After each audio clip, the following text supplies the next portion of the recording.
An entire civilization can vanish with its final word. We are surrounded by the ghosts of languages that shaped human history, then fell silent forever.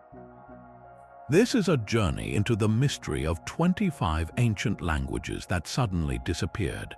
By the end, you will understand the forces that can erase a culture's voice from the world. We will uncover scripts no one can read and kingdoms whose names are remembered but whose words are lost. What does it feel like to look at writing and hear only silence? We will meet the linguistic detectives racing to break those silences, piecing together stories from shattered clay tablets and enigmatic stone carvings. From an empire's administrative tongue fading under conquest to a vibrant trade language swallowed by the sea, each disappearance is a puzzle. What can a forgotten word tell us about the people who spoke it? Our story begins not with a whisper, but with the deliberate press of a reed into wet clay. In the fertile lands between the Tigris and Euphrates rivers, the Sumerians built humanity's first cities, and with them created the world's first written language. This was not born from poetry or prayer, but from necessity. Temple administrators needed to account for grain, livestock, and land, so they developed cuneiform, a script of wedge-shaped marks that look like nothing more than abstract bird tracks to the modern eye. Yet these tiny impressions on clay tablets became the vehicle for everything from tax records to legal codes, and eventually to profound literature like the Epic of Gilgamesh, the oldest great story we possess. For centuries, Sumerian was the language of power, learning, and culture across Mesopotamia. But empires rise and fall. The Akkadians, with their own Semitic language, conquered the region. Here lies the core of the mystery. Akkadian speakers adopted the cuneiform writing system for their own tongue, much like how the Roman alphabet is used for English today. For a long time, Sumerian persisted as a sacred classical language, the Latin of its age, studied by scribes and priests. Yet slowly, day by day, in the markets and homes, the living sound of Sumerian speech faded away. No child learned it as a first language. The last native speaker died, and the world's first recorded voice fell silent. This left scholars with a monumental puzzle. How do you resurrect a language when there is no one left to speak it, and its writing is not an alphabet but a complex system of symbols representing syllables and whole words?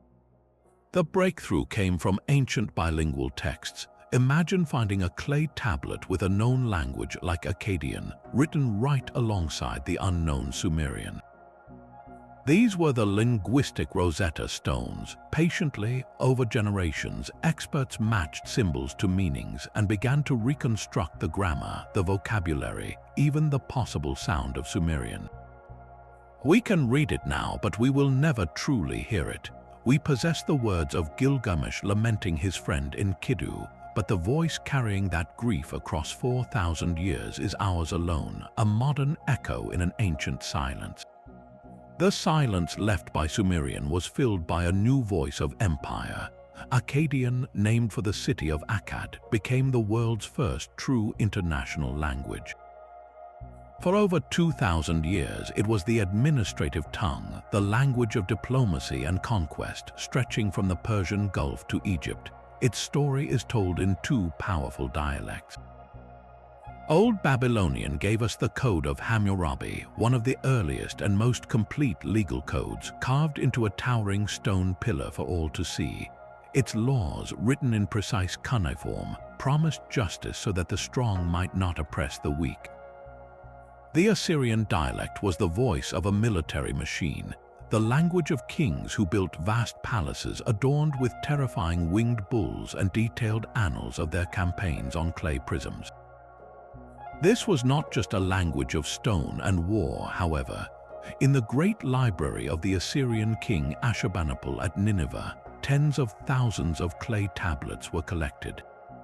This was an attempt to gather all the world's knowledge, from medical texts and astronomical observations to copies of the ancient epic of Gilgamesh itself, all written in the dense, wedge-shaped script of Akkadian cuneiform. So how does a language of such monumental power and record-keeping vanish? Its fate was tied to the clay tablet itself. Writing in cuneiform was a specialized skill, requiring years of scribble training to master hundreds of complex signs. Meanwhile, a simpler challenger was rising. Aramaic, a language spoken by nomadic tribes, used an alphabet. It could be written quickly with ink on papyrus or parchment, materials far lighter and more portable than heavy clay. As the Assyrian and Babylonian empires eventually crumbled under new pressures, Aramaic spread as the new common language of trade and daily life across the Near East. Akkadian did not die in a battle, it faded in a scriptorium. It retreated from the marketplace to the scholar's study, preserved by priests and astronomers for centuries as a classical, sacred language, much like Latin in medieval Europe. But one day, the last scholar who could read the old clay tablets passed away.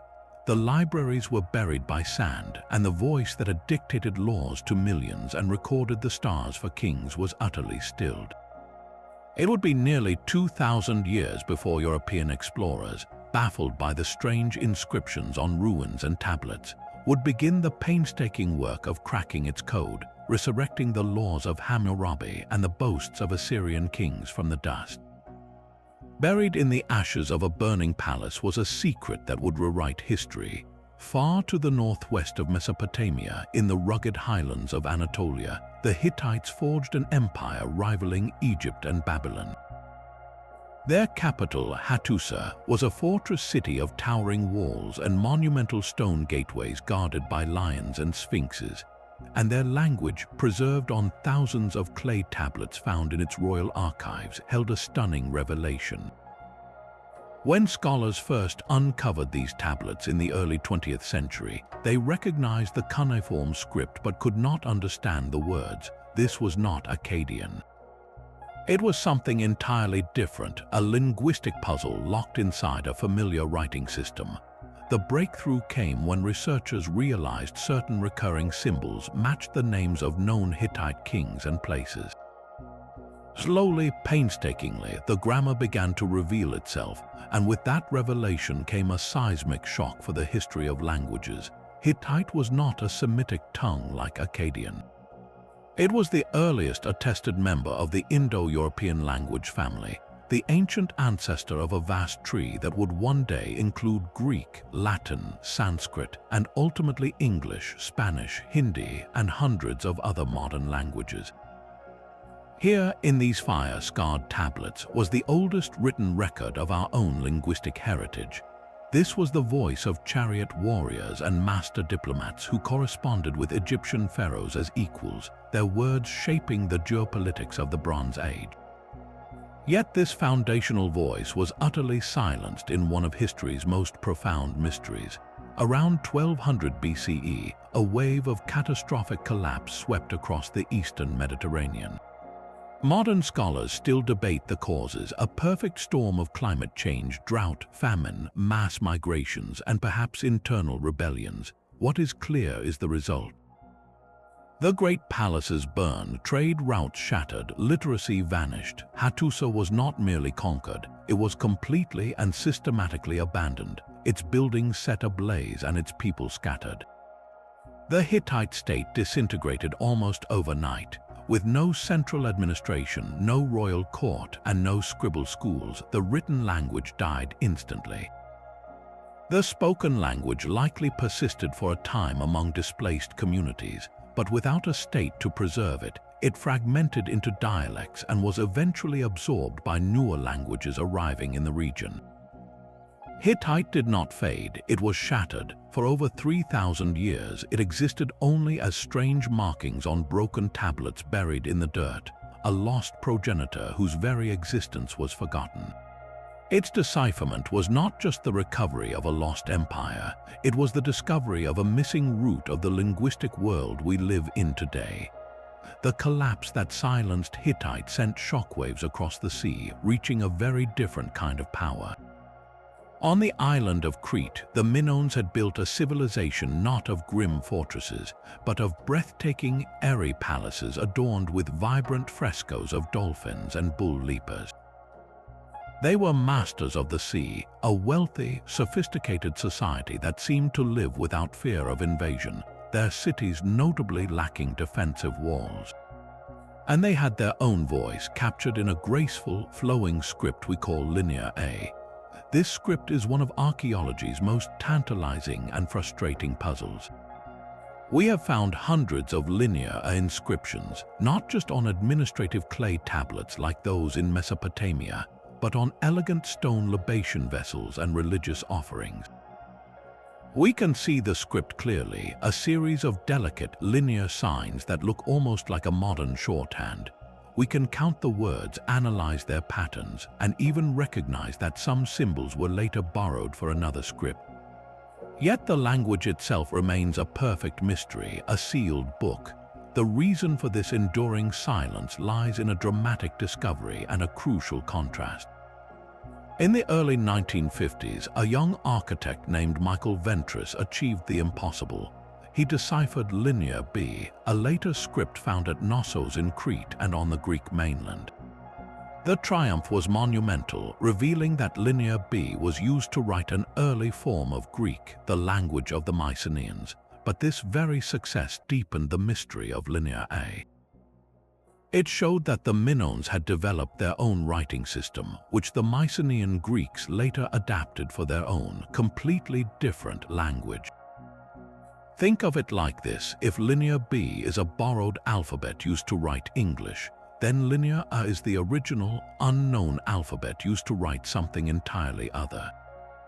We have the key to the lock, but it fits a different door.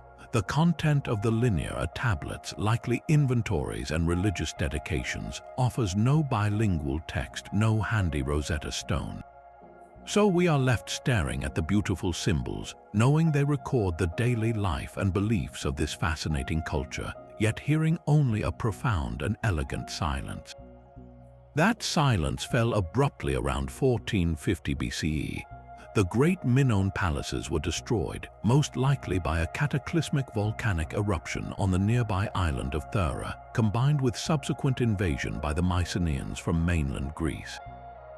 The Minoan world vanished, their language, spoken by a people who seemingly worshipped a mother goddess and found joy in art and athletic ritual, disappeared without a whisper into the depths of time. Linear A is not just an undeciphered script, it is the only surviving trace of an entire worldview, a complete linguistic universe that we can see but cannot enter. Every attempt to crack it is an attempt to hear the thoughts of the bull leapers, to understand the prayers whispered beside those stone libation bowls, to finally give voice to a civilization that shaped the ancient Aegean and then vanished beneath the ash and waves.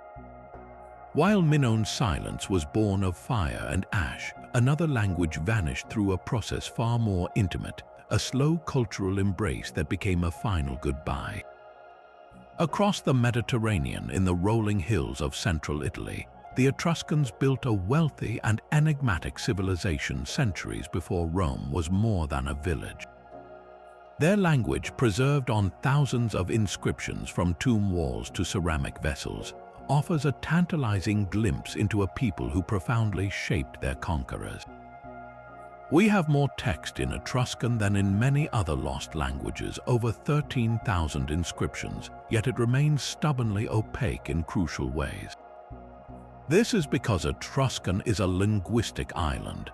It is not an Indo-European language, meaning it shares no direct family ties with Latin, Greek, or Hittite. It stands alone, a relic of a much older Mediterranean world.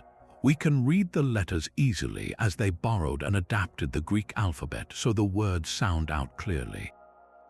But for most of them, the meaning is a mystery.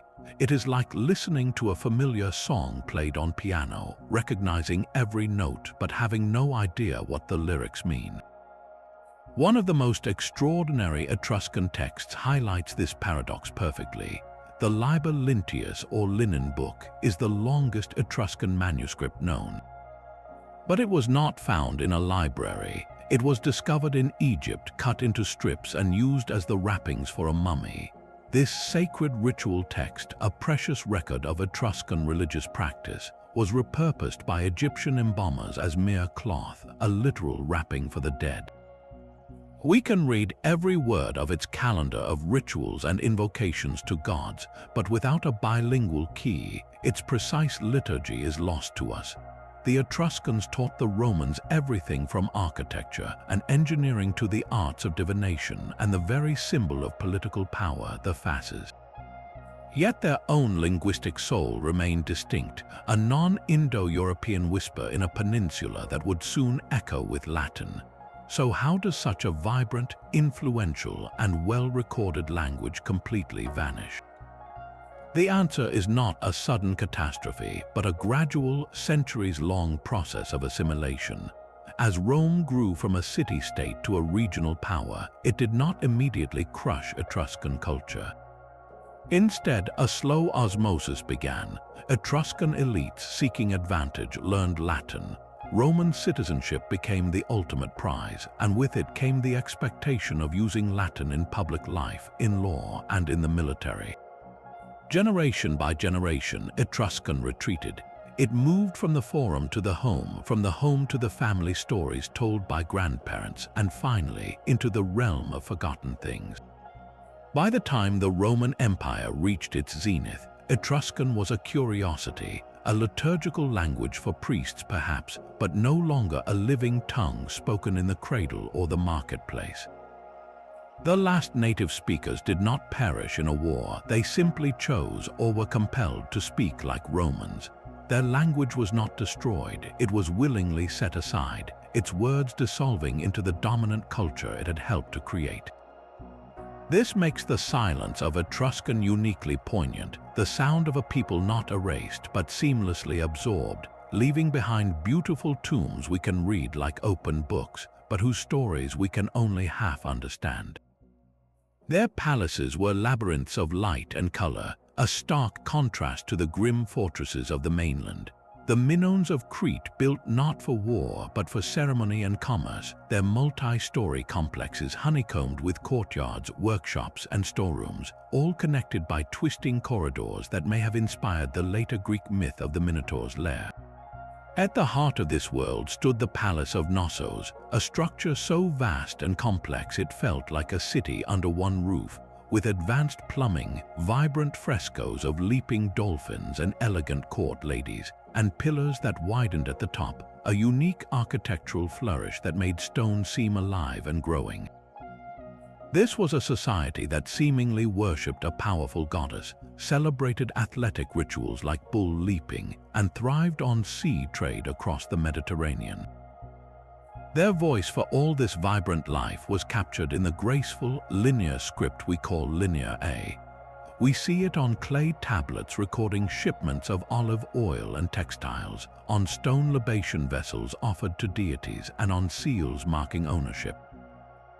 We can trace the elegant curves of each sign, count the words, and even recognize that the later Mycenaean Greeks borrowed this writing system to create Linear B for their own language. Yet here lies the core of the mystery. We possess the borrowed alphabet, but not the original language it was designed to express. Linear is a locked door for which we have found a key that fits a different lock entirely. The script itself is not the barrier, the unknown language behind it is. This language, which we simply call Minoan, left no clear descendants. It appears to be a linguistic isolate, unrelated to the Indo-European Greek spoken by the Mycenaeans who eventually came to rule Crete. Why would such a sophisticated, influential culture leave no linguistic children?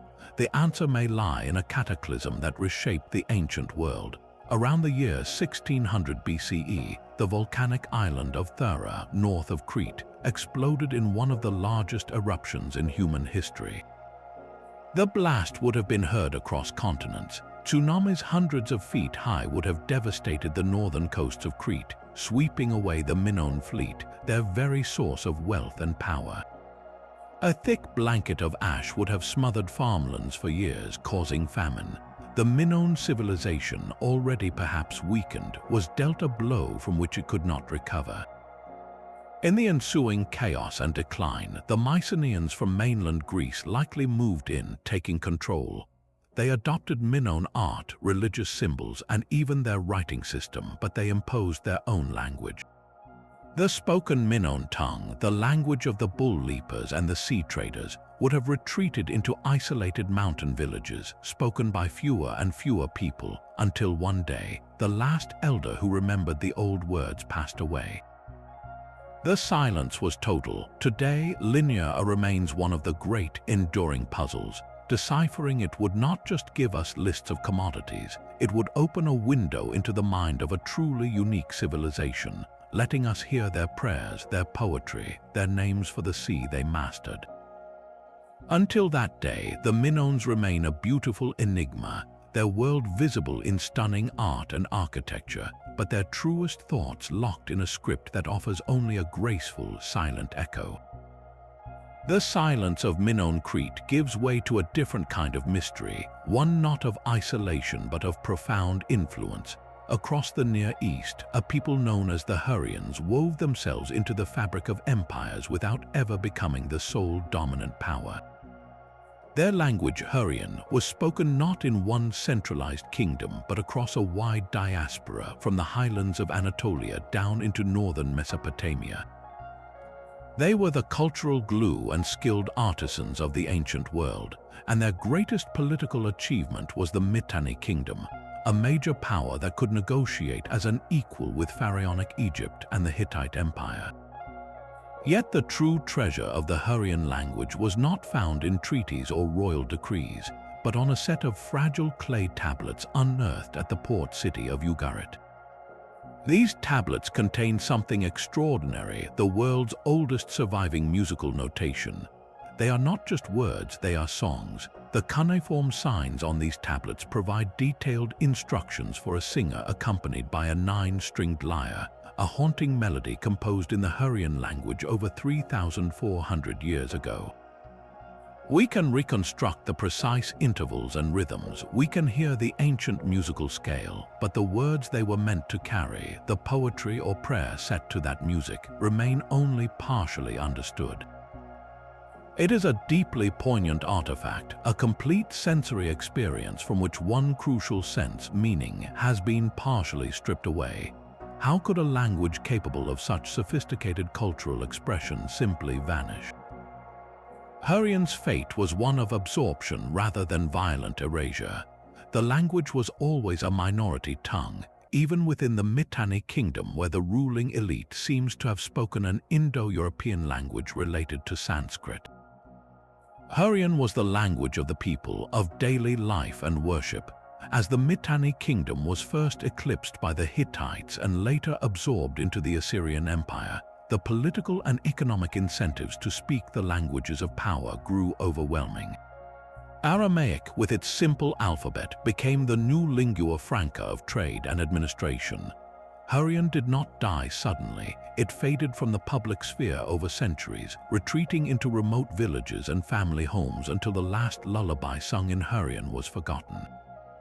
Its legacy, however, echoes in the loanwords it left in Hittite and the unmistakable influence Hurrian mythology and gods had on their neighbors. The language itself disappeared, but the cultural melody it carried was absorbed into the symphony of the ancient world, leaving behind those silent clay tablets as a testament to a time when music and meaning were one, a harmony we can now only partially reconstruct. High in the rugged mountains surrounding Lake Van, a kingdom carved its defiance into stone. The Eurasians, masters of hydraulics and fortress builders without equal, rose as the northern rivals to the mighty Assyrian Empire. Their language, Eurasian, echoes across time not on fragile clay, but etched into the living rock of cliff faces, stamped onto bronze shields, and inscribed on the massive stone blocks of their impregnable citadels. These are not subtle administrative records, they are proclamations of power. King Arjashti I declares his conquests, his construction of a great canal, his very name, in a bold cuneiform script adapted from the Assyrians but used for a language entirely their own. To stand before the walls of the fortress at Van and trace those ancient wedges with your finger is to feel the permanence they intended, a voice meant to thunder down the centuries. Yet this voice fell silent with shocking speed. For nearly 300 years, the kingdom of Urartu stood firm, a bastion of engineering skill that created vast underground canals and sprawling hilltop cities. Then, in the 6th century before the Common Era, it vanished from history. The end was likely not a single event, but a crushing combination. Invasions by nomadic groups like the Scythians and the Medes battered the frontiers. There is evidence of a dramatic climate shift, a prolonged drought that would have crippled their sophisticated agricultural systems, turning strength into vulnerability. The great fortresses were not all destroyed in battle. Some were simply abandoned, their granaries empty and their water channels dry. As the political structure shattered, the language it supported lost its reason for being. People in the valleys and highlands had to communicate with new rulers and new neighbors. The languages of those newcomers, early forms of Armenian and other regional tongues, became essential for survival and trade. Urartian, so powerfully linked to the royal court and its monuments, had no place in this new world. It did not evolve, it was replaced. Today, the lineage of Urartian is a subject of quiet debate among linguists. It shows clear links to Hurrian, suggesting an ancient connection in the highlands, but it remains an isolated branch, a language with no living children. We can read its boasts of military victory and hydraulic triumph, but we have no poetry, no everyday letters, no sense of its soul. The silence left by Urartian is the silence of abandoned fortresses, of empty irrigation channels leading to dead fields, a reminder that even the most solid stone and the most powerful words can be undone by the changing climate of both earth and empire. A different kind of endurance is written on the cliffs of southwestern Iran. For over 2,000 years, the language of Elam echoed through the courts of a civilization that stood as a persistent counterweight to the powers of Mesopotamia. Elamite holds the rare distinction of being a language isolate that managed to survive and adapt across millennia, outlasting many of its more famous rivals. Its story is told in 2 distinct scripts, and the first of these remains one of the great locked doors of archaeology. Before they adopted cuneiform, the Elamites developed their own writing system, now called Proto-Elamite. Found on clay tablets dating back to around 3100 before the Common Era, these symbols are completely abstract, a series of lines, circles, and geometric shapes that show no clear pictorial origin. They look like a secret code, and in a way they are. Despite over a century of study, Proto-Elamite is still undeciphered. We cannot even be certain what language it records, though Elamite is the strongest candidate. This means the earliest thoughts of this civilization, its foundational accounts and ideas, are completely silent to us. It is a sobering reminder that writing alone does not guarantee immortality, only the potential for it. The Elamites, practical and resilient, did not cling to mystery. By around 2200 before the Common Era, they abandoned their enigmatic script and adopted the cuneiform writing system of their Mesopotamian neighbors. But they used it to write their own, completely unrelated language. This adaptation was a key to their longevity. Elamite became the administrative tongue of a kingdom that weathered the rise and fall of Babylon and Assyria, often conquering and being conquered, yet never losing its linguistic identity. Its most dramatic appearance comes at the dawn of a new empire. When Cyrus the Great founded the vast Achaemenid Persian Empire, he needed to proclaim his authority to all his diverse subjects. At the ceremonial capital of Persepolis, and most famously on the sheer rock face at Behistun, his successors commissioned monumental inscriptions. These were not monolingual boasts. They were meticulously carved in 3 languages: Old Persian, Babylonian, and Elamite. Here was Elamite, elevated to the status of an imperial language, etched in stone beside the tongues of kings. It was a language of bureaucracy and record, the practical glue that helped administer the western half of the empire from the royal court at Susa. This was not a revival of a dying tongue, but the employment of a living, functioning one that had never gone away. So how does a language with such deep roots and imperial prestige finally vanish? The end came not from a slow fade, but from a world-shattering pivot. The conquests of Alexander the Great in the 4th century before the Common Era did more than topple the Achaemenid state. They initiated a profound cultural revolution known as the Hellenistic period. Greek became the new language of administration, trade, and high culture from Egypt to the borders of India. The old administrative structures that relied on Elamite scribes were dismantled. The economic and social incentives to learn Greek to participate in the new cosmopolitan world were overwhelming. Elamite, so deeply tied to the Persian imperial system, lost its reason to exist in the public sphere. It likely retreated into the rural villages and mountain valleys of its homeland, spoken by families for generations, but each generation would have found more need to speak Greek or later, Parthian, in the marketplace. There was no violent eradication, just a relentless tide of change that made the ancient language irrelevant to the future. The last Elamite inscriptions are administrative records from the early centuries after Alexander, and then nothing. A language that had survived for 2,000 years, adapting its script and serving empires, finally met a force it could not adapt to, a complete reordering of the world. Its silence is the sound of an ancient administrative machine grinding to a permanent halt, its last clerks putting down their style, and a voice that had negotiated with Sumer and served Persian kings becoming a private memory, and then not even that. Far from the Mediterranean world, another Indo-European voice was speaking in the most unexpected of places. The dry, wind-scoured deserts of the Tarim Basin in what is now Western China hold the ruins of ancient cities that were once vital oases along the Silk Road. For centuries, explorers and archaeologists uncovered manuscripts in these ruins, written in a strange and unfamiliar script. At first glance, scholars assumed these texts were in another Central Asian language. But when they finally deciphered the writing in the early 20th century, the revelation was astonishing.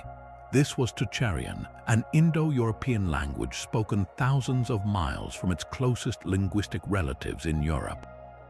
Here was a branch of the language family that includes English and Greek, thriving in the heart of Asia, a complete outlier on the linguistic map. The manuscripts themselves tell a vivid story of cultural fusion. They are not royal decrees or military records, but largely Buddhist texts, translations of scriptures and monastic documents preserved in the libraries of desert monasteries. These were the words of monks and merchants, a testament to how ideas, faith, and language traveled together along the Silk Road. The Tocharians had adapted an Indian script to write their own tongue, creating a unique bridge between the worlds of South Asia and Central Asia. So how did this linguistic island, this European cousin in an Asian sea, completely vanish? The extinction of Tocharian was not a sudden catastrophe, but a slow submersion. By the 9th century of the Common Era, the political and demographic landscape of the region was transforming. The Aigha Khaganate, a powerful Turkic empire, expanded its influence into the Tarim Basin.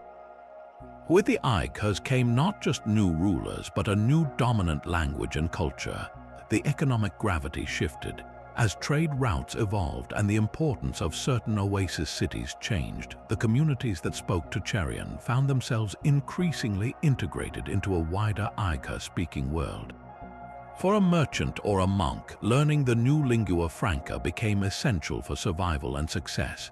Tocharian likely retreated into the home, then into the memories of the elderly, until the last person who could recite a Buddhist sutra in that ancient Indo-European tongue passed away and the sound was lost to the desert winds.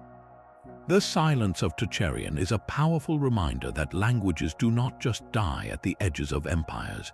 They can disappear in the bustling crossroads of the world, absorbed by the very currents of trade and migration that once gave them life. Stones stand as silent witnesses along the misty coasts and glens of Scotland. The Picts, a confederation of tribes that defied both Romans and Angles, left behind hundreds of imposing stone monuments carved with intricate symbols and swirling patterns. These are the Pictish symbol stones, and they are one of Europe's most captivating linguistic puzzles. Alongside beautiful depictions of animals like the mysterious Pictish beast, a sort of swimming elephant, and scenes of hunting or battle, we find clusters of abstract symbols. These are not mere decoration, they are believed to be a written language, a system of communication unique to the Pictish people. Yet despite over a century of study, we cannot read them. We have almost no bilingual text, no Rosetta Stone for Pictish. The language these symbols encode has vanished, leaving behind only the stark, beautiful stones as a testament to a sophisticated culture that valued memory and identity.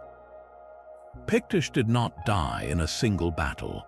The political unification of Scotland under Gaelic-speaking kings from the west, particularly from the Kingdom of Dol Riata, gradually marginalized the Pictish elite. As Gaelic became the language of royal power, law, and the church, Pictish retreated. The last symbols were carved, and the knowledge of their meaning faded, even among the descendants of the Picts themselves. Their language was not erased, it was quietly overwritten, its final words etched in stone for a world that would soon forget how to read them. Across the sea, on the European mainland, another Celtic voice spoke with more clarity before its own disappearance. Gaulish was the vibrant language of the tribes of ancient France, Belgium, and parts of surrounding regions. Unlike Pictish, we have tangible traces of Gaulish that we can actually read. We find it inscribed on stone altars dedicated to gods like Tyrannes, the Thunderer, on coins minted by chieftains, and even in a remarkable calendar etched on a bronze tablet found at Coligny, France. We also hear its echo in the accounts of Greek and Roman writers, who recorded Gaulish words and names, often with a mix of fear and fascination for the fierce warriors who spoke it. This was a living, complex language with a rich oral tradition, likely filled with epic poetry and laws that were never written down. Its end was a textbook case of cultural and linguistic assimilation. The Roman conquest of Gaul was militarily decisive, but the true silencing of Gaulish took centuries. Rome brought roads, cities, a unified legal system, and immense economic power. To get ahead in this new world, one had to speak Latin. Vulgar Latin, the spoken form used by soldiers and merchants, became the language of commerce, administration, and social mobility. Gaulish did not vanish overnight. It underwent a long, slow retreat. Parents might have spoken Gaulish at home but taught their children Latin for a better future. Generation by generation, the old Celtic tongue became associated with the countryside, with old ways, and eventually with the past. There was no edict banning it, just the relentless, practical pressure of a globalizing empire. The last Gaulish inscriptions fade out around the 3rd or 4th century of the Common Era. The language of Vercingetorix, the great chieftain who united tribes against Caesar, became a ghost, leaving behind only place names like Paris from the Parisii tribe and Lyon from Lugdunum, a compound of the god Lug's name. Its disappearance was so complete that when medieval monks in France wrote their chronicles, they had no idea their land had once echoed with a language utterly different from their own Latin. While Celtic tongues faded in Europe's west, a different linguistic legacy was being written on the shores of the eastern Mediterranean. The Phoenicians were not empire builders in the traditional sense. They were master navigators and merchants whose ships became the internet of the ancient world, connecting ports from Tyre and Sidon to Cyprus, Sicily, and beyond.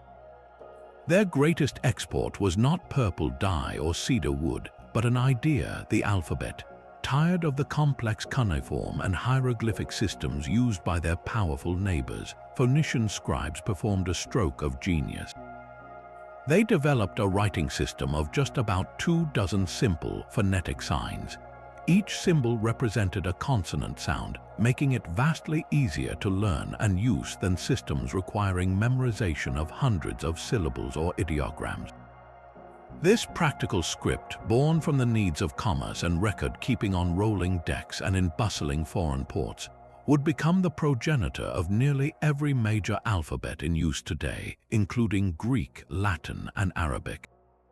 The Phoenician language itself was the voice of this mercantile network, spoken in cosmopolitan trading posts across the sea. Yet the fate of a language can diverge dramatically from the fate of its writing.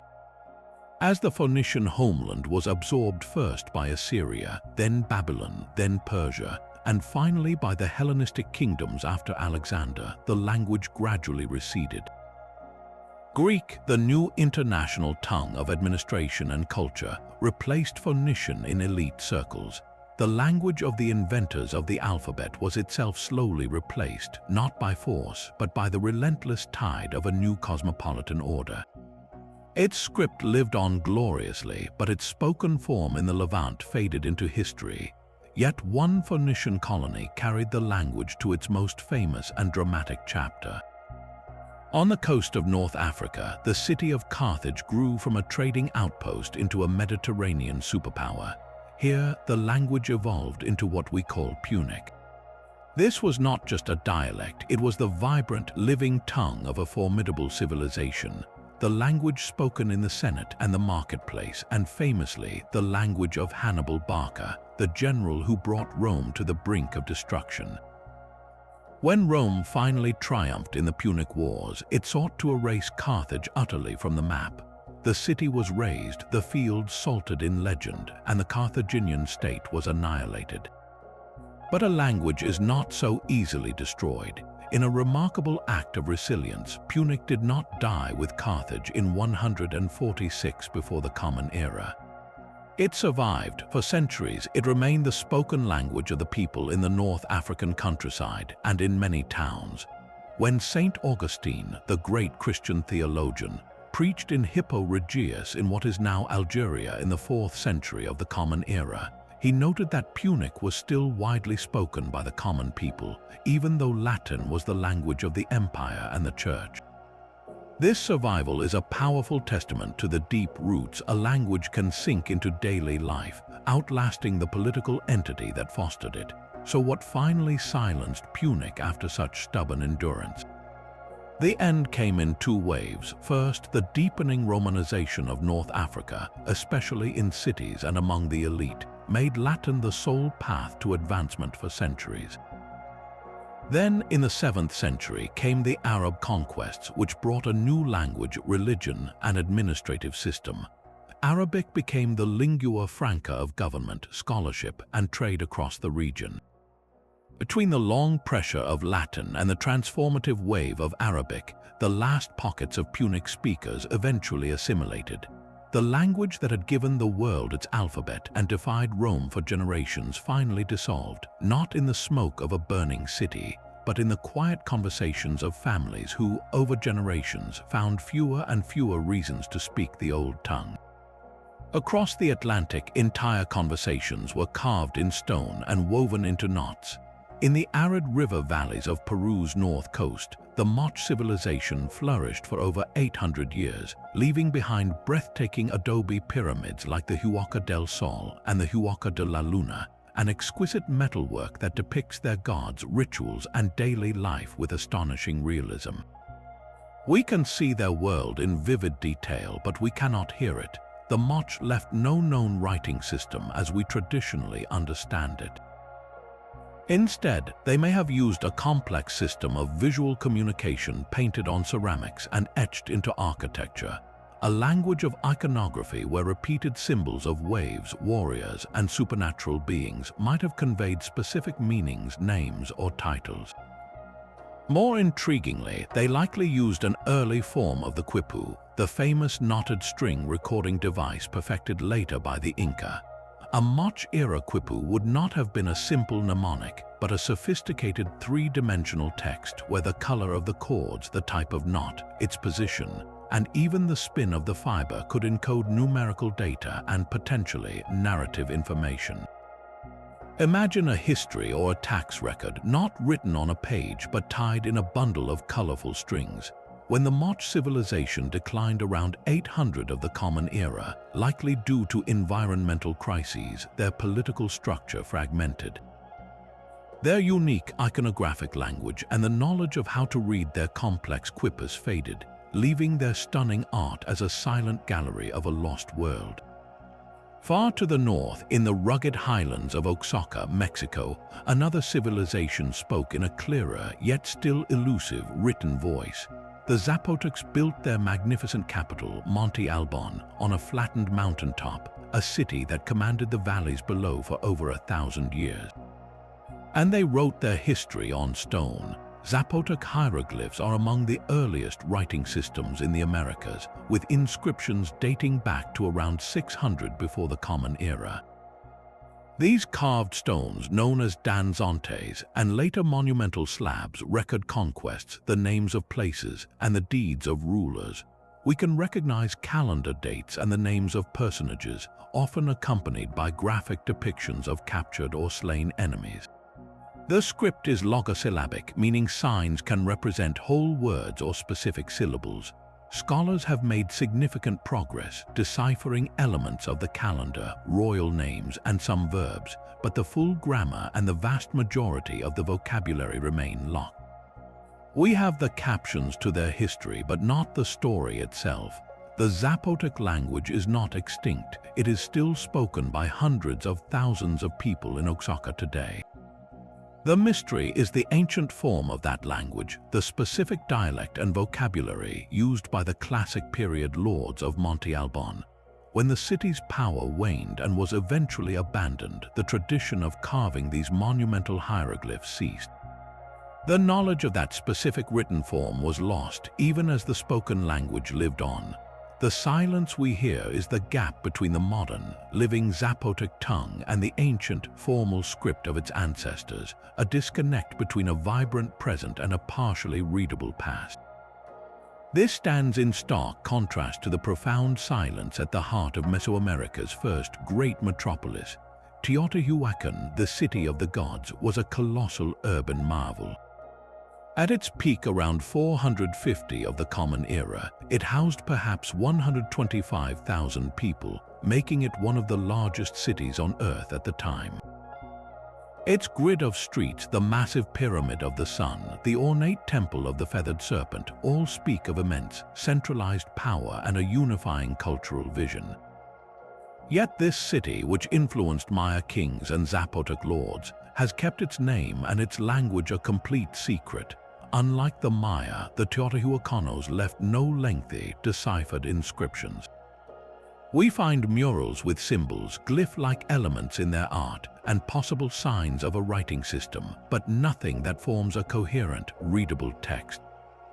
We do not know what they called their city. Teotihuacan is the later Aztec name for the abandoned ruins. We do not know what language they spoke. Candidates abound, perhaps an early form of Nahuatl, the language of the Aztecs or Totonac, or even a language that has no modern descendant, a complete linguistic isolate. The sheer scale of Teotihuacan suggests it was a multi-ethnic empire, a melting pot where a dominant language of administration would have been essential. But that language has evaporated without a trace in the written record. Its disappearance was likely a slow transformation. When Teotihuacan collapsed around 550 of the Common Era, probably due to internal strife and environmental stress, its central authority shattered. The peoples who had been unified under its banner dispersed, their elite language of power losing its context and dissolving back into the regional dialects from which it may have sprung. The silence of Teotihuacan is the most absolute, the sound of a giant's footsteps that left no echo, a metropolitan heart that beat for centuries but whose voice we cannot even begin to reconstruct. For all three of these American civilizations, the final, devastating blow was the same.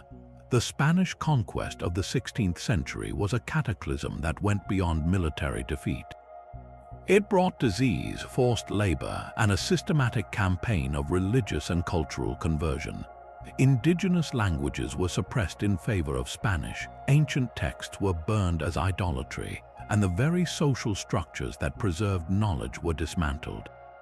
The Moche were long gone, but their descendants' languages faced eradication. The ancient Zapotec script was already forgotten, but the living Zapotec language fought for survival. And the name of Teotihuacan was given by newcomers who could only wonder at the giants who had built it. The conquest did not just end languages, it severed the living connection to the past, turning sophisticated writing systems into indecipherable art and reducing complex, not records to curious strings, silencing entire chapters of the human story in the Americas. Before the Hittite chariots thundered across Anatolia, a different people held the high ground. The Hattic language was the ancient voice of the land itself, spoken in the very heart of the region that would later become the Hittite heartland. This was a language with deep pre-Indo-European roots, a linguistic layer that predated the arrival of the horse-bound warriors who would forge an empire. Unlike the languages we have encountered so far, Hattic was never a language of empire or widespread administration. We have no Hattic royal decrees, no treaties, no economic records. Its entire written existence is a series of haunting echoes, preserved not by its own speakers, but by those who replaced them. The Hittites, meticulous in their record-keeping, copied down the exact words of religious rituals that were already ancient in their own time. In these sacred texts written in Hittite cuneiform, we find entire passages and invocations labeled as being in the language of the Hattians. The Hittite scribes were essentially writing down phonetic transcriptions of a foreign liturgy, preserving the precise sounds they heard from their own priests performing rites adopted from the conquered people. Imagine finding a medieval Latin prayer book where certain powerful, magical phrases are written in the language of the Druids, a language otherwise completely lost. That is Hattic for us. We know its sound, its rhythm, and some of its words for gods and ritual objects, but we know almost nothing of its grammar or its everyday vocabulary. It is a language glimpsed only in the flickering torchlight of a temple, frozen in the moment of its own ceremonial use. The disappearance of Hattic is a classic story of cultural and linguistic absorption. The Hittites did not simply conquer the Hattian people, they integrated them. They took their gods, their holy sites, and their religious ceremonies, believing the local deities of the land held power that must be respected. In doing so, they had no need to preserve the Hattic language for daily life.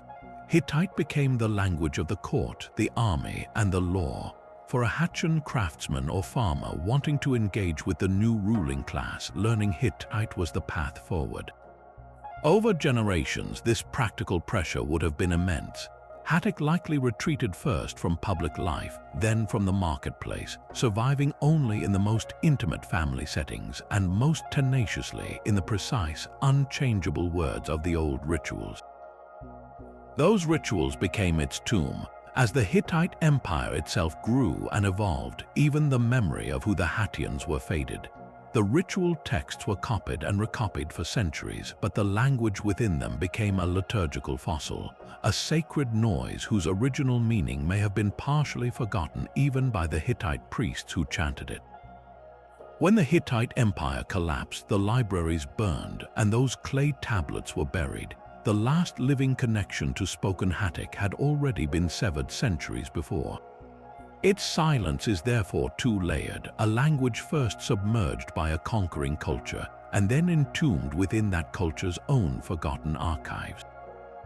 We hear Hattic today only as a ritualistic whisper from clay tablets, the ghost of a substrate language that shaped the spiritual world of its conquerors, yet vanished without ever writing its own story. The Hittite Empire's fall did not erase all its voices.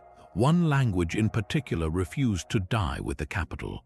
Luvian, a close relative of Hittite, was spoken across vast stretches of Anatolia and northern Syria, a linguistic bridge between the highlands and the coast. Its story is unique because it spoke in two distinct scripts, a duality that reveals its importance. In the royal archives of Hattusa, Luvian appears in the familiar wedge-shaped cuneiform, used for administrative documents and religious texts. But step outside the palace and you find a different kind of power statement carved into stone. On cliff faces, on monumental gateways, and on great stone steels, Luwian was also written in a native Anatolian hieroglyphic script. This was not a borrowing from Egypt or Mesopotamia. This was a local invention, a bold, pictorial writing meant for public proclamation. Imagine a king's victory or a treaty not hidden on a clay tablet in a library, but emblazoned on a rock for all travelers to see. The hieroglyphs often depicted animals, body parts, and abstract symbols, a visual language of authority that communicated directly with both the literate elite and the illiterate populace. This twin existence tells us Luwian was not just a dialect, it was a language of both deep scholarship and wide public reach. So what happened when the catastrophe came? When Hattusa burned and the Hittite imperial structure vaporized around 1200 before the Common Era, Luwian did not vanish. Instead, it became the lifeblood of what scholars call the Neo-Hittite states. These were smaller kingdoms that arose in southeastern Anatolia and Syria, places like Carchemish and Malatya. They were ruled by elites who claimed the legacy of the Hittite Empire, but they increasingly spoke and wrote in Luwian, especially in its hieroglyphic form. For several centuries, these city-states kept the Anatolian cultural and linguistic tradition alive, using Luwian hieroglyphs to carve their royal histories into stone, a defiant echo of the lost empire. But the world was shifting beneath their feet. The Iron Age brought new powers and new linguistic currents. From the east, Aramaic, with its simple and efficient alphabet, spread like wildfire as the new language of trade and diplomacy. From the west, a new Indo-European people, the Phrygians, moved into central Anatolia, bringing their own language and culture. The Neo-Hittite states, caught between these rising forces, were gradually absorbed. The process was likely slow and complex. A merchant in Carchemish might use Aramaic in the market. A court scribe might still carve royal dedications in Luwian hieroglyphs, but the Phrygian cultural influence from the plateau would have seeped into the courts. Over generations, the practical reasons to maintain Luwian diminished. Its hieroglyphic script, so powerful for monuments, was ill-suited for the rapid, everyday writing needed in a changing world. The last known hieroglyphic Luwian inscriptions fade out around the 7th century before the Common Era. The spoken language likely persisted in isolated pockets, but without a political entity to champion it, it eventually blended into the new linguistic landscape. Luwian's fate is a story of remarkable resilience followed by a quiet dissolution. It outlived its mighty cousin, Hittite, by centuries, serving as the cultural torchbearer for a shattered world. But in the end, it was not conquered by a single army. It was slowly surrounded and then gently submerged by the tides of new alphabets and new peoples, its proud hieroglyphs on stone becoming the last silent monument to its own passing. The resilience of Luwian stands in stark contrast to a language whose entire world was snuffed out in a single, violent night. In the bustling port city of Ugarit, on the coast of what is now Syria, scribes performed a quiet revolution in writing. They took the ancient, cumbersome tool of cuneiform and reimagined it completely. Instead of using hundreds of complex wedges to represent syllables or whole words, they assigned each wedge a simple consonant sound. This was the birth of the cuneiform alphabet, a brilliant hybrid that married the familiar medium of clay with the revolutionary efficiency of an alphabetic system. Ugaritic, the language written with this script, was a northwest Semitic tongue, a close cousin to Hebrew, Phoenician, and Aramaic. Because of its alphabetic nature, scholars were able to decipher it with relative speed once its tablets were discovered. And what they found was nothing short of a window into a lost world. The royal archives of Ugarit were a treasure trove not of dry administrative lists but of vibrant literature. There were epic poems about the god Baal battling the sea god Yam and the death god Mot, stories that echoed with themes found later in the Hebrew Bible. There were detailed temple rituals, lists of gods and offerings, and even medical texts. Ugaritic provided the single most important key to understanding the broader Canaanite religious and cultural milieu from which ancient Israelite traditions emerged. We could finally hear the voices of their priests, poets, and merchants with startling clarity. Then, around 1190 before the Common Era, the light went out. Ugarit was one of the most vivid casualties of the Bronze Age collapse. The city was not simply conquered, it was utterly and violently destroyed. Archaeological evidence shows a city burned to the ground, its palaces and libraries consumed by a fierce fire so hot it vitrified clay tablets, baking them into permanent records of the final catastrophe. There are signs of a desperate, failed defense. The end was sudden and total. The libraries were buried under collapsed walls and ash, and the language died with the city's inhabitants. Unlike Hittite or Luvian, there was no slow fade, no successor states. Ugaritic was frozen in that moment of destruction, its last written word likely a frantic administrative note about invaders or a final, unfinished line of poetry. For over 3,000 years, it lay silent under the soil, a complete cultural and linguistic universe preserved in its death throes. Its decipherment was like switching on a light in a room sealed for millennia, illuminating not just a language, but the very intellectual and spiritual air that the ancient Levant breathed just before the world fell into a long, dark age. The fire that consumed Ugarit preserved its words, but other languages vanished, leaving behind only cryptic puzzles for a landscape they once named. On the rocky coasts and fertile plains of eastern and southern Spain, a civilization flourished long before Roman legions marched across the Pyrenees. The Iberians left behind stunning sculptures, fortified settlements, and a language that remains one of Europe's most stubborn enigmas. Unlike the alphabets of their Phoenician and Greek trading partners, the Iberians developed their own unique script, a fascinating hybrid system scholars call semi-syllabic. In this system, some signs represented full syllables like ba or t, while others stood for simple consonants. It was a writing method perfectly tailored to the sounds of their own tongue, yet for us, it is a lock with a missing key. Hundreds of inscriptions survive, scratched onto lead sheets folded like secret letters, etched onto bronze votive offerings, and painted onto everyday pottery. We can see the script clearly, a series of elegant linear characters that seem to dance across the surface. We can even transcribe the sounds they likely made. But for the vast majority of these texts, the meaning is utterly lost. It is as if we have found a vast archive of recorded speech, only to play the tapes and hear a beautiful, rhythmic language we cannot comprehend. This silence has fueled centuries of speculation. Who were the Iberians linguistically? Their language shows no clear relationship to the Indo-European Celtic tongues spoken in other parts of the peninsula. This has led to a compelling and enduring theory, a possible link to the last surviving pre-Indo-European language in all of Europe, Basque. Could Iberian and Basque be distant relatives, two lonely branches of a much older linguistic tree that once covered Western Europe? The structural similarities are tantalizing, but without a bilingual breakthrough, the connection remains a ghost in the scholarly machine, a possibility that makes the silence of those lead sheets feel all the more profound. The end of Iberian was not mysterious but historically decisive. The Roman conquest of Hispania was a long, brutal process of subjugation, but its cultural victory was total.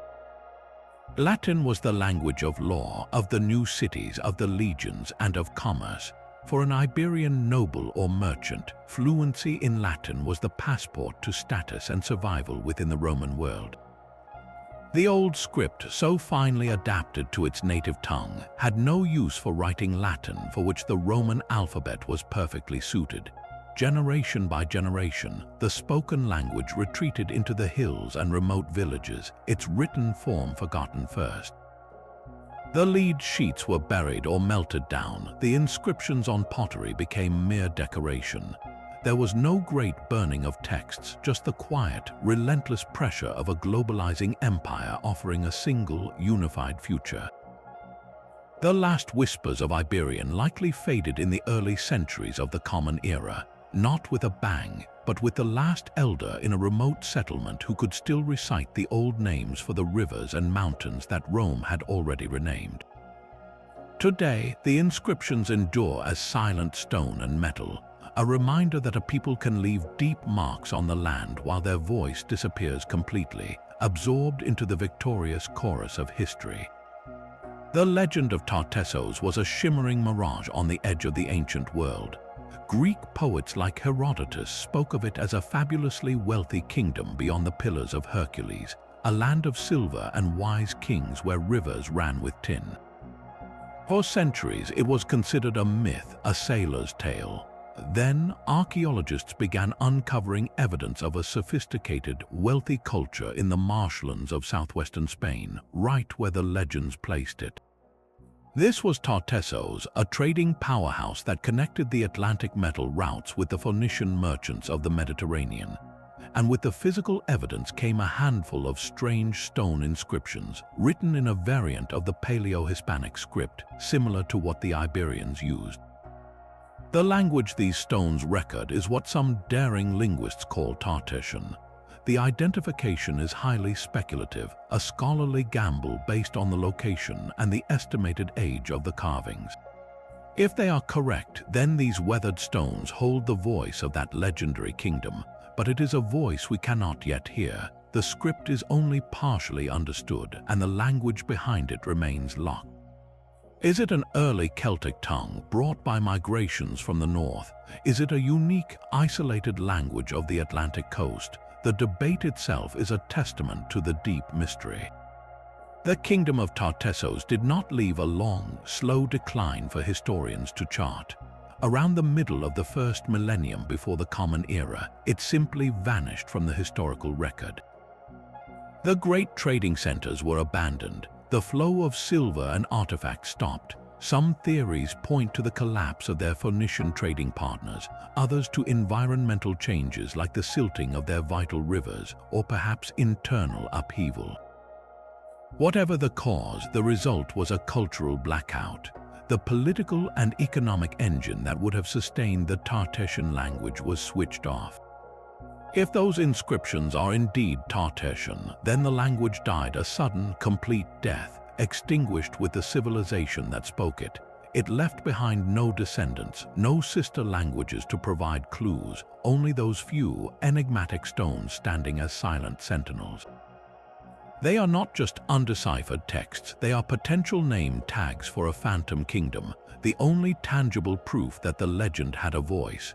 Until someone cracks their code, the words of the wealthiest kingdom in the West will remain as silent as the silver still buried in its lost mines. Gold and shadow defined the world of the Sican people. In the arid river valleys of northern Peru, centuries after the Moche civilization faded, the Sican culture rose to dazzling heights. They are best known for their breathtaking metallurgy, creating ornate masks, ceremonial knives, and headdresses of hammered gold, often depicting their central deity, the Sican lord, with winged eyes and a stern gaze. Their grand capital was marked by massive adobe pyramids, and their society thrived on complex irrigation and long-distance trade. Yet for all their material splendor, they left behind a profound silence. We have no deciphered Sican writing. No script carved into temple walls or painted on pottery has been conclusively linked to their language. We infer its existence only through archaeology and the faint echoes in later Spanish colonial accounts that mention place names and possible linguistic remnants among the people of the Lambac region. Their voice is a ghost reconstructed from the context of the magnificent objects they made and the lands they shaped. The disappearance of this language is a story of layers, of one empire absorbing another and then another. The Sican political decline began around the 14th century, a devastating decades-long drought visible in the geological record likely strained their sophisticated hydraulic society. In this moment of vulnerability, a powerful new force expanded from the south, the Chimu Empire. Based at the colossal adobe city of Chan Chan, the Chimu were imperial consolidators. They absorbed the Sican heartland into their domain, bringing with them their own administrative language and customs. For a Sican artisan or farmer, interacting with the new Chimu bureaucracy would have required learning their tongue. The Sican language likely began its retreat here, moving from the halls of power to the local community, then to the family hearth, but the process was not finished. In the 15th century, an even greater imperial wave swept over the Andes, the Inca Empire. With military precision and a policy of forced resettlement, the Incas integrated the Chimu territories into Tawantinsuyu, their realm of the Four Quarters. A key tool of Inca control was linguistic unification. They imposed Quechua, the language of their court in Cuzco, as the official tongue of administration, religion, and elite communication across their vast empire. For the descendants of the Sican people already navigating life under Chimu rule, this was a second, more profound linguistic shift. Quechua became the language of opportunity and obligation, the voice of the state that stretched from modern Colombia to Chile. The old Sican tongue, already diminished, would have been pushed further to the margins, surviving perhaps in whispered traditions or isolated villages high in the dry foothills. The final, definitive silence arrived with the 16th century Spanish conquest. This was not merely another imperial transition. It was a cataclysm that targeted the very soul of Andean civilization.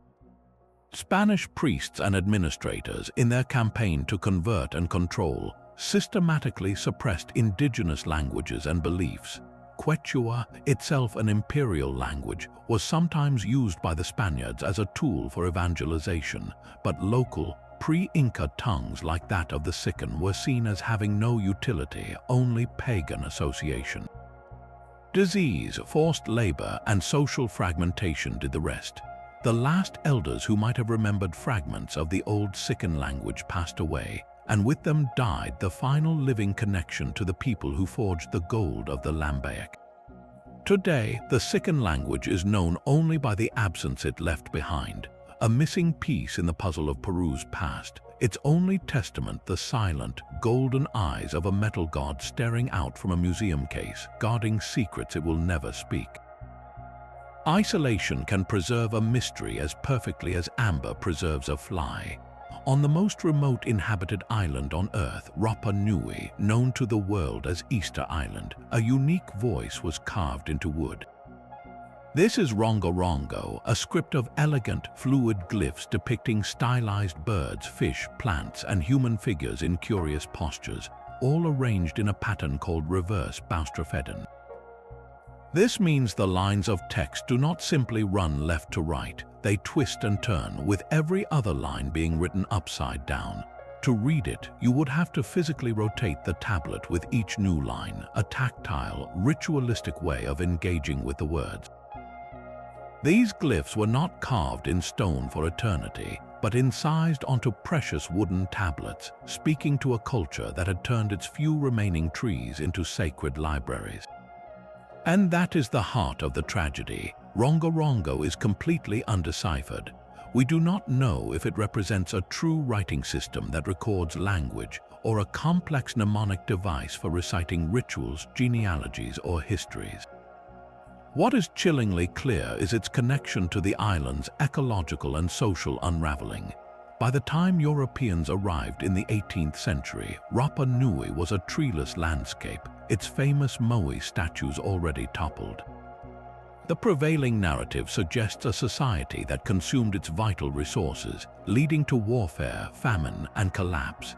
In this stripped environment, the wood for new Rongorongo tablets would have become impossibly rare. The script itself may have been a late, desperate invention, a flowering of complexity as the world that birthed it was already dying. But the final, definitive silence came from a different kind of violence. In the 1860s, Peruvian slave raiders descended on the island, capturing and killing a huge portion of the remaining population, including nearly every elder, priest, and learned person, the very keepers of Rongorongo. When the few survivors were later repatriated, they brought smallpox with them, devastating the community further. In a single, brutal decade, the living chain of knowledge was severed. The last person who could read the glyphs died without passing on the key. Today, only about 24 authentic Rongorongo objects survive in museums around the world. Scholars can study the recurring glyphs, the patterns, the direction of the lines, but they are essentially analyzing the skeleton of a language without its soul. The wooden tablets are silent, their beautiful, curling figures telling a story we can see but cannot hear, a final testament from a people who spoke to their gods and recorded their world, only to have that world and then their voice taken from them completely. The wooden silence of Rapa Nui feels absolute, but other languages vanished, leaving behind a different kind of echo, a faint footprint in the land itself. In the rugged mountains and fertile valleys of the ancient Balkans, two related tongues once spoke with the voices of warriors and horsemen, the Thracians and the Dacians. These were not the languages of vast empires with central archives, but of powerful tribal confederations whose influence was felt, yet whose words were rarely written down. The Thracians, spread across a vast area encompassing modern Bulgaria and northern Greece, were famed in Greek literature as fierce fighters and mystical worshippers of gods like Dionysus. Their most powerful kingdom was that of the Odrysians, a name that rings with authority in the histories of Herodotus and Thucydides. Yet for all their political and military presence, the Thracian language remains a ghost. We know it almost entirely through glosses, those brief explanations of foreign words tucked into the margins of Greek texts. A Greek author might mention a Thracian word for a type of beer or a piece of armor, providing a precious, isolated clue. Beyond these scattered mentions, we have only a handful of short inscriptions, often just names on tomb walls or dedications, written using the Greek alphabet. It is like trying to reconstruct an entire novel from a handful of quoted phrases and a few signatures. The language of the Odrysian kings, the tongue of legendary rebels like Spartacus, is lost to us beyond those fragments.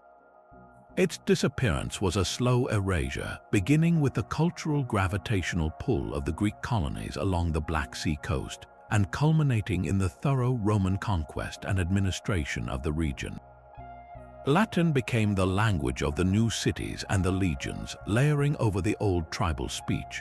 North of the Danube, in the lands that would become Romania, the Dacians built a formidable kingdom centered on the dramatic fortress of Sarmize-Gatusa. Their language, a close relative of Thracian, was the voice of a people who challenged Rome under their famous king, Decebalus.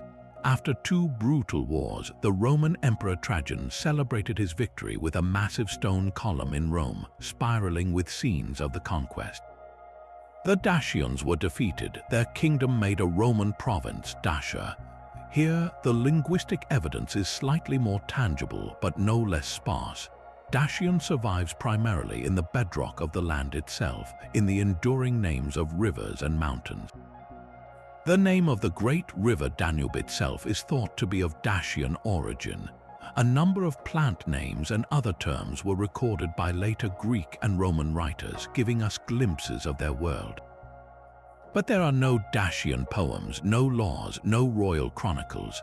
The Roman victory was followed by colonization and intensive Latinization, making the province a crucible where vulgar Latin evolved into what would become Romanian. The final act for both Thracian and Dacian came with the great Slavic migrations into the Balkans from the 6th century onward.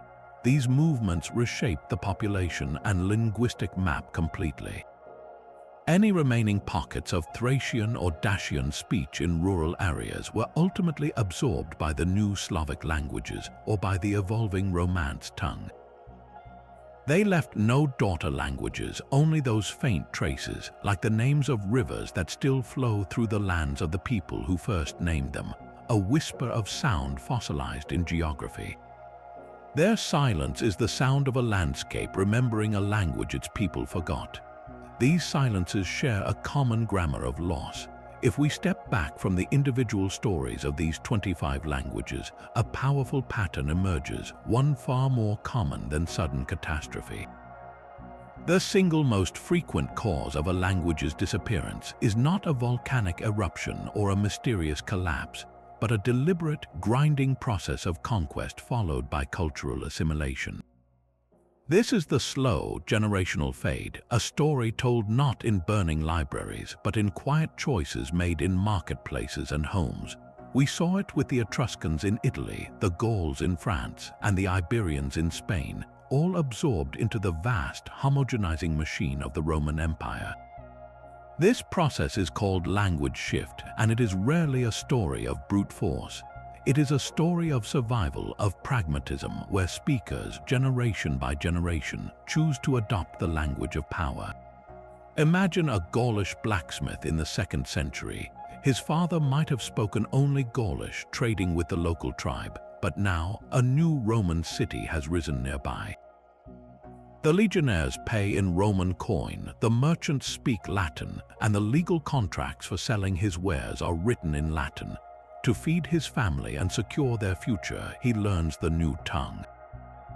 He speaks Latin in the forum, but perhaps still whispers Gaulish lullabies to his children at night. His children, however, grow up in a world where Latin is the sound of opportunity. They become fluent, thinking in Latin, dreaming in it. When they have children of their own, the lullabies are in Latin. The old language retreats, becoming the private language of grandparents, then a half-remembered collection of words for old tools and forgotten gods, and finally it becomes silence. This shift is driven by prestige and practicality. The conqueror's language is not just imposed by law, it is woven into the fabric of a new reality. It is the language of the courts that settle disputes, the language of the soldiers who keep order, the language of the tax collectors who demand payment, and the language of the traders who bring coveted goods from across the empire. To resist speaking it is to choose poverty, powerlessness, and isolation. No official decree is needed. The economic and social pressure does all the work. The native tongue becomes associated with the past, with the defeated, with the rustic and uneducated. Parents, wanting the best for their children, encourage them to master the new language, often at the expense of the old. This is how a vibrant, living language like Gaulish, spoken by millions, can vanish within a few centuries. There is no single moment of death, no last speaker who falls in battle. There is only a final day, unnoticed by history, when the last person who knew the words to an old song passes away, and the melody is lost forever. This pattern of conquest and assimilation is the quiet, relentless engine behind most language extinction throughout history, a testament not to the weakness of a culture, but to the overwhelming gravitational pull of a new world order. But sometimes the silence arrives not with a slow fade, but with a deafening crash.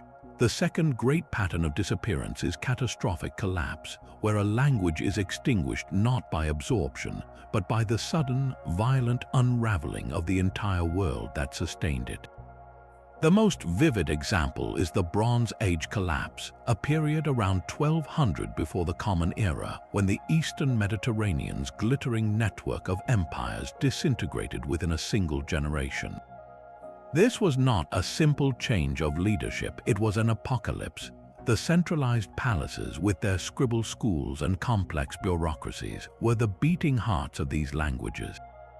When those palaces burned, the languages they housed often died with them. Consider Hittite. Its entire identity was bound to the imperial court at Hattusa. The language was the sound of statecraft, of treaties, of royal decrees. When invaders sacked and burned Hattusa, the administrative machine was smashed. The scribes who could read and write the complex cuneiform were killed or scattered. There was no slow transition, no time for a language shift. Hittite ceased to be a tool for living in the present the moment the palace archives were buried under ash and collapsing walls. It became a fossil, preserved only in those buried clay tablets, waiting 3,000 years for someone to dig it up and hear its echo. The case of Ugaritic is even more stark. Here was a vibrant literary language alive with epic poetry and mercantile records. Its destruction was total and instantaneous. the city was put to the torch so fiercely that the fire baked its clay tablets into permanent ceramics. The language did not fade away in the countryside, it was murdered in its home. Every speaker, every poet, every merchant who used Ugaritic as a living tongue in that city likely perished or fled into a diaspora where their language had no economic or political support. The collapse of the trade networks that connected Ugarit to the wider world meant its reason for being a lingua franca in that port vanished overnight. The literate elite, the custodians of its written form, were gone. This pattern repeats with the fall of the Western Roman Empire, though on a different scale. Latin, of course, survived by evolving into the Romance languages, but the collapse shattered the unified administrative system that preserved a standardized, written classical Latin. The collapse of Roman schools, the retreat of centralized governance, and the breakdown of long-distance communication meant that the elaborate, grammatical Latin of Cicero and Virgil ceased to be a living, spoken standard.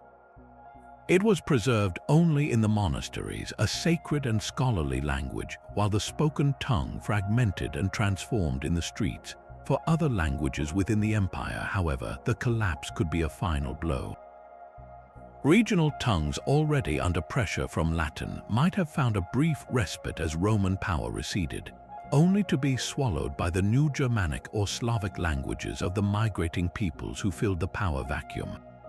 The key lesson of catastrophic collapse is this: it destroys the ecosystem of a language. A language needs more than speakers, it needs a reason to be spoken. It needs institutions to teach it, an economy to use it in, and a culture to celebrate it. When palaces burn, trade routes snap, and cities are abandoned, that ecosystem is obliterated. The language isn't translated or adapted, it is simply stranded in time. Its last words often a mundane administrative note about grain shipments or troop movements, utterly unaware they are about to become the final message of a world. These languages become time capsules, their voices trapped in clay and stone, waiting in the dark for a future that might one day learn to listen again. The final silence of a language is never truly absolute. From the ashes of Hattusa and the buried libraries of Ugarit, a different kind of sound emerges, the patient scratch of a modern pen on paper. This is the work of the decipherers, linguistic detectives who perform a kind of resurrection. Their task is not to revive a spoken tongue, but to break the code of its written remains, to force the silent symbols to speak once more. The stories of these breakthroughs read like intellectual thrillers. Take Bedřich Hrozný, a Czech scholar working in the shadow of World War I. He was studying the baffling cuneiform tablets from the Hittite capital, a script known but a language utterly lost. One line held the key. It read, in phonetic cuneiform signs, something like Nu Ninda and Eza Atinai wa a Tama Ikua Tinai. The words looked alien, but Hrozný noticed something startling. The word Ninda was a known Sumerian logogram for bread, and the structure, the verbs, reminded him of ancient languages he knew. He made a daring leap, proposing the sentence meant, now you will eat bread and you will drink water. The verb to eat shared a root with the Latin edere and to drink with the Latin aqua. In that moment, Hrozný didn't just translate a line, he identified Hittite as an Indo-European language, pulling it from total obscurity into the family tree of half the world. It was a deduction that changed history. A few decades later, another young mind faced an even more tangled puzzle. Michael Ventris was an architect, not a professional linguist, obsessed with the mysterious Linear B script of ancient Crete. The academic world was stumped. Was it a language like Greek or something entirely unknown? Ventris approached it like a structural problem. He catalogued signs, analyzed patterns, and built grids of possible relationships, treating the script like a complex building to be reverse engineered. He worked under the prevailing assumption that the language was not Greek, but the data on his grids began to tell a different story. Certain sign groups appeared only in certain places, like the names of cities on Crete.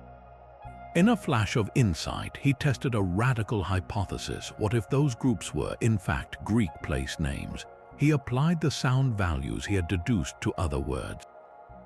Suddenly, from the abstract lines, meaningful Greek words emerged: poimen for shepherd, keramios for potter. Ventris had done the impossible. He deciphered a script that opened a 1,000-year window onto the Mycenaean Greek world, proving that a form of Greek was being written centuries before Homer. His work was a testament to the power of disciplined curiosity, showing that a language declared dead could have its voice restored, syllable by painstaking syllable. What do we hear when these languages speak again? We gain more than historical accounts or tax records.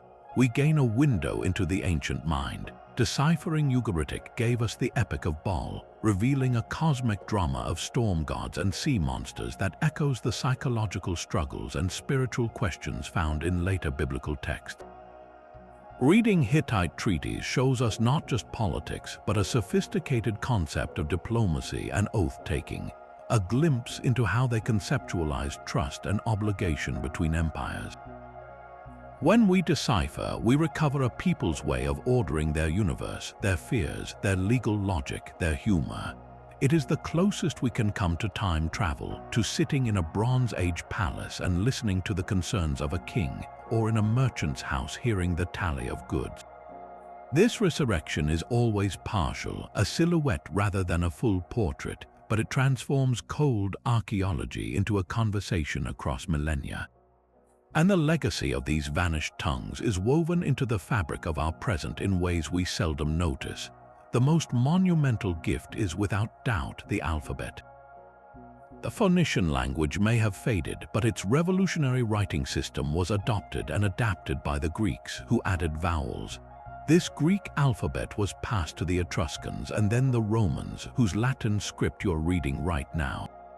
Every letter on this screen, in every book in a Western library, is a direct descendant of those Phoenician merchants' practical notations. The voice is gone, but its vessel conquered the world. On a subtler level, disappeared languages live on as loanwords, ghostly echoes in modern speech. The ancient Gaulish word for a type of wagon, carus, evolved into the English car. The Etruscan word for a ceremonial official, camelus, may have influenced later Latin terms. Even Sumerian words like gig for a reed instrument or shagan for an administrator whisper through the layers of history into Akkadian and beyond. Place names are the most stubborn fossils of all. The river name Danube carries a Dacian memory. London may have Celtic roots predating the Romans. These names are the land itself remembering a language its people forgot. So these 25 silences are not vacuums, they are transformations. A language disappears as a living, spoken reality, but its essence can migrate, its words borrowed, its writing system repurposed, its stories rediscovered. The work of the decipherer is an act of defiance against oblivion, proving that a thought once carved in clay or stone can never be fully erased. It merely waits in patient darkness for a curious mind to bring it back into the light. And that leads us to a final pressing question. In our own interconnected, homogenizing world, are we witnessing similar silences being born today? What does it mean for a language to disappear now? And who are the modern decipherers fighting to preserve voices before they are lost forever? From the first wedge-shaped symbol pressed into Sumerian clay to the last enigmatic glyph carved on Easter Island's wood, this journey across 25 vanished voices reveals a profound truth about human history. Our story is written not only in the languages that survived, but in the profound silences of those that did not. Each disappearance, whether a slow cultural fade like Etruscan or a sudden catastrophic erasure like Ugaritic, represents more than a loss of words. It is the loss of an entire universe of thought, a unique way of perceiving time, nature, divinity, and law. When Gaulish fell silent, we lost the epic poetry of Vercingetorix's people. When the last speaker of Siccan died, the prayers spoken over Lambaic gold vanished forever. These are not just linguistic curiosities, they are entire chapters of the human experience closed and locked, their keys sometimes lost for millennia. The work of the decipherers from Hrosny to Ventris is a race against this ultimate oblivion, a desperate and brilliant attempt to pick those locks before dust settles into final silence. Yet their victories are partial, silhouettes where we wish for portraits. We can read the Hittite treaties but not hear the tone of the diplomat's voice. We can pass Linear B inventories but cannot hear the Mycenaean songs. This fragility is the shadow side of our incredible gift for communication. A language is a living ecosystem, sustained by children learning it, by markets using it, by artists celebrating it. Shatter that ecosystem through conquest, collapse, or assimilation, and the voice can evaporate within generations, leaving behind only stone and clay as its mute memorial. So what do we take from this gallery of silences? A renewed sense of urgency. Linguistic diversity today is under threat on a scale that mirrors the ancient patterns we have witnessed. Languages are disappearing at an alarming rate, not from volcanic eruptions, but from globalization, cultural pressure, and the overwhelming dominance of a few global tongues. Each loss will be as complete as that of Hattic or Tartessian, a unique window on the world slammed shut. The call to action is not to become a linguist, but to become an appreciator. Seek out the stories of the world's remaining languages, listen to their sounds, understand that every tongue holds insights into human ingenuity and adaptation, from how to navigate by the stars to how to classify the plants of a rainforest. Our modern world feels densely connected, but true connection means valuing these threads before they snap. We would love to hear which of these lost languages resonated most with you.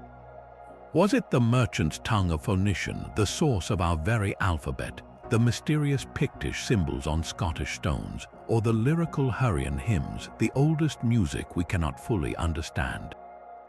Share your thoughts in the comments below. If you found this exploration of vanished voices compelling, please subscribe.